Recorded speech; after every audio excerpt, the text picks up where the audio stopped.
Imtiaz Pathan, convener, મુસ્લિમ એકતા મંચ, ગુજરાત। દ્વારકાથી ભાવનગર સુધી નેશનલ હાઈવે ઓથોરિટીનો પસાર થતો રોડ NH51 જે ગીર સોમનાથ જિલ્લામાંથી પસાર થાય છે અને વેરાવળથી ઉના સુધીની અંદર આ નેશનલ હાઈવે ઓથોરિટી દ્વારા ત્યાં 2 ટોલ ટેક્સ કાર્યરત કરવામાં આવ્યા છે। આશરે છેલ્લા 4 મહિનાથી શરૂ થયેલા બંને ટોલ ટેક્સની વચ્ચેનું અંતર માત્ર 40 કિલોમીટર છે।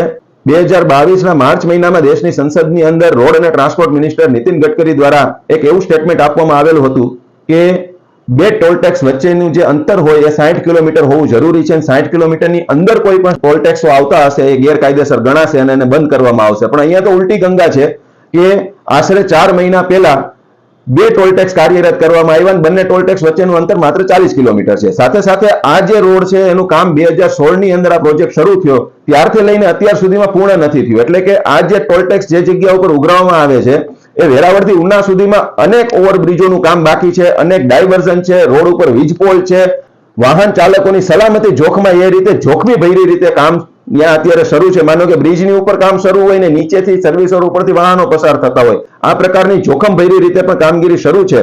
આ સંદર્ભે અમારા દ્વારા ગીર સોમનાથ કલેક્ટરશ્રીને એક લેખિત રજૂઆત કરવામાં આવી હતી અને આ રજૂઆતમાં તંત્ર દ્વારા કોઈ કાર્યવાહી ન કરાતા હવે નામદાર ગુજરાત હાઈકોર્ટ સમક્ષ આ મામલે એક જાહેર રીતની અરજી દાખલ કરવામાં આવી છે।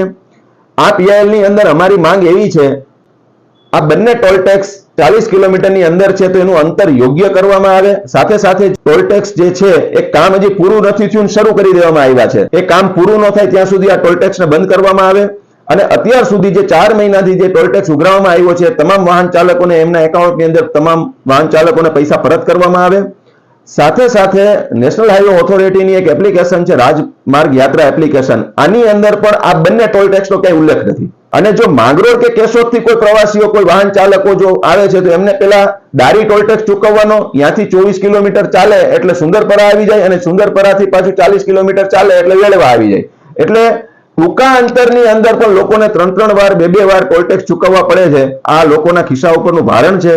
અમને ન્યાયપાલિકા ઉપર, ન્યાયતંત્ર ઉપર સંપૂર્ણ ભરોસો છે કે આ અરજીના આધાર પણ ન્યાયતંત્ર ખૂબ ગંભીરતાથી આની નોંધ લઈ અને જે તે કોઈ પણ જવાબદાર લોકો હશે એમની સામે કાર્યવાહીના આદેશ આપશે। સાથે સાથે આ ટોલ ટેક્સની અંદર જે પ્રજા પરનું જે ભારણ છે એમાં ન્યાયતંત્ર યોગ્ય નિર્ણય આપશે। આ મામલે અરજદાર તરફે ગુજરાત હાઈકોર્ટના એડવોકેટ શ્રી નબીલભાઈ બલોચ રોકાયેલા છે અને અમને ન્યાયતંત્ર ઉપર સંપૂર્ણ ભરોસો છે, ન્યાયતંત્ર પોતાનો ચુકાદો આપશે।